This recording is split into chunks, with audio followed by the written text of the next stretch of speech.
മീൻപിടിക്കുള്ള തിരക്കിൽ ഞാനും പെട്ടുപോയി കേസ്. അപ്പം ഞാൻ എത്തിയത് താലപ്പൊലിക്കാവിൽ ഞാൻ എത്തിയത് 3 മണിയായിട്ടുണ്ടോ കേട്ടോ. 3 മണിക്ക് എത്തിയപ്പോഴേക്കും നമ്മുടെ എഴുന്നള്ളിപ്പ് കിഴക്കേ നടയിലെത്തിണ്ട്. അപ്പം ഞാൻ കുറച്ച് നേരം എഴുന്നള്ളിപ്പ് കണ്ട് അങ്ങനെ നിന്നിട്ടാ.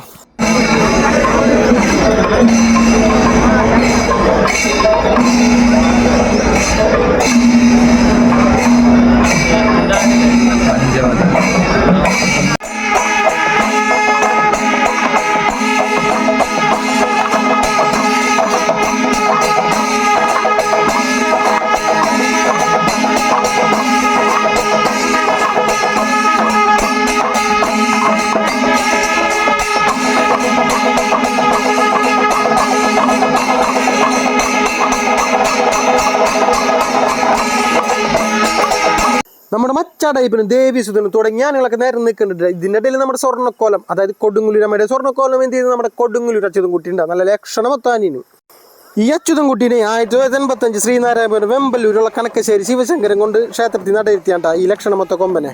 അയിലൂർ അനന്തനാരായണ ശർമ്മയായിരുന്നു പ്രമാണം. കിഴക്കൂട്ടന്മാരായിരുന്നു ചെണ്ടമേളത്തിന് നേതൃത്വം. പാണ്ഡ്യമേളത്തിന്റെ രൗദ്രഭാവം ഒട്ടും ചോരാതെ തന്നെ കൊടുങ്ങല്ലൂരമ്മയുടെ സന്നിധിയിൽ കാഴ്ചിട്ടുണ്ട്. അങ്ങനെ മേളക്ക് ആസ്വദിച്ചാൽ കുറച്ച് കഴിയുമ്പോൾ പുറത്തിറങ്ങി ഓരോ കച്ചവടക്കാർ പട്ടിക്കുട്ടി, പൂച്ചക്കുട്ടി, തത്തക്കുട്ടി ഒക്കെ വിൽക്കാൻ വെച്ചിരിക്കുന്നത്. നല്ല രസമുണ്ട് കാണാൻ.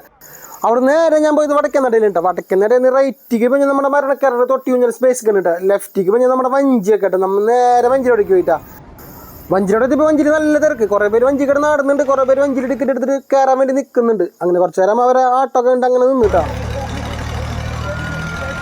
വഞ്ചിയുടെ തൊട്ടടുത്ത് എൻ്റെ റൈഡുള്ളത് ബ്രേക്ക് ഡാൻസ്, ഡാൻസിങ് കാർ അങ്ങനെ എന്തോ എൻ്റെ പേര്. പണ്ടങ്ങണ്ട് കയറിയാണ്, പിന്നീട് കയറില്ല എന്ന് ശബ്ദം ചെയ്താണ്. അത് ഇപ്പോഴും തുടർന്നു പോകണം. അവിടെ നേരെ തൊട്ടി കുഞ്ഞാലിൻ്റെ അടുത്തില്ല. തൊട്ടി കുഞ്ഞാൽ ഇങ്ങനെ കറങ്ങുന്നുണ്ട്, പക്ഷേ ലൈറ്റൊക്കെ ഒരു വേണ്ടി ഭംഗി. അവിടെ നിന്ന് നേരെ പോയത് വെടിക്കെട്ട് നല്ല സ്ഥലത്ത് കിട്ടാം. വെടിക്കെട്ടിനുള്ള കഥകളൊക്കെ കൊണ്ടുവന്ന് വെച്ച് നിരത്തണുള്ളൂ കേട്ടോ അവർ. അതൊക്കെ കുറച്ച് നേരം ഇങ്ങനെ നോക്കി നിന്നിട്ടാ. ഇടയ്ക്ക് പോലീസൊക്കെ ഒന്ന് ചെക്ക് ചെയ്യേണ്ടായിരുന്നു. കാരണം പല സ്ഥലങ്ങളിലും വെടിക്കെട്ട പടങ്ങളൊക്കെ നടക്കണമല്ലേ, അതുകൊണ്ടായിരിക്കും അവർ ഇടയ്ക്ക് ഒന്ന് ചെക്ക് ചെയ്യേണ്ടായിരുന്നു. അങ്ങനെ കുറേ ഇതിന് ശേഷം ഞങ്ങളൊക്കെ അവിടെ നിന്ന് മാറ്റിയിട്ടാ. ഞങ്ങൾ നിന്ന സ്ഥലങ്ങളല്ല കണ്ട അവിടെ ഗ്യാപ്പ് വന്നാണ്ട. അവിടെ ഞങ്ങളെ മാറ്റിയപ്പോൾ ഞങ്ങളെ ബാക്കിലായി പോയി. അങ്ങനെ കുറേ നേരം കഴിഞ്ഞിട്ടൊക്കെ പടക്കം പൊട്ടിച്ചത്. ഈ തിരക്കിനിടയിൽ ആനപ്പൂരം കഴിഞ്ഞിട്ട് ആനനെയും കൊണ്ടൊരു പാപ്പാൻ ആ വഴിക്ക് വരുന്നുണ്ടായിട്ടാ. പോലീസുകാർ ആദ്യം തെരഞ്ഞെങ്കിലും പിന്നീട് വേറെ വഴിയൊന്നുമില്ലാണ്ട് കണ്ടപ്പോൾ അതിലെ വിട്ട്. അങ്ങനെ ദീപാരാധന കഴിഞ്ഞപ്പോൾ നമ്മുടെ പടക്കത്തിന് തീ കൊളുത്തിയിട്ടാ. ആ കാണുന്ന പുക കണ്ട, അതവിടെ നിന്ന് കഥന പൊട്ടി ഇങ്ങനെ വരണാണ്. ആ നീല ഷീറ്റ് കണ്ട, അതിലേക്ക് ഇറങ്ങി വേണം നമ്മുടെ കഥനയുടെ ഇടയ്ക്ക് വരാനിട്ടാ.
വെടിക്കെട്ട് കഴിഞ്ഞ ഉടനെ ആൾക്കാർ അങ്ങോട്ട് കൊണ്ട് പാസ് ചെയ്തിട്ടാ. പൊട്ടാതെ വല്ല കഥന കിടക്കണ്ടാവുന്ന ആലോചിച്ച് ഞാൻ ചെന്നെത്തി തിരക്കിൻ്റെ ഇടയിലുണ്ടാ. പിന്നീട് അവിടെ നിന്ന് അങ്ങോട്ട് തിരക്കുണ്ടാ. കൈക്കുഞ്ഞുങ്ങളെയും കൊണ്ട് കുറച്ചനമ്മമാരെ തിരക്കിൻ്റെ ഇടയിലുണ്ടാ. കടാങ്ങളൊക്കെ കരഞ്ഞു തുടങ്ങിയ ഒരു വിധം.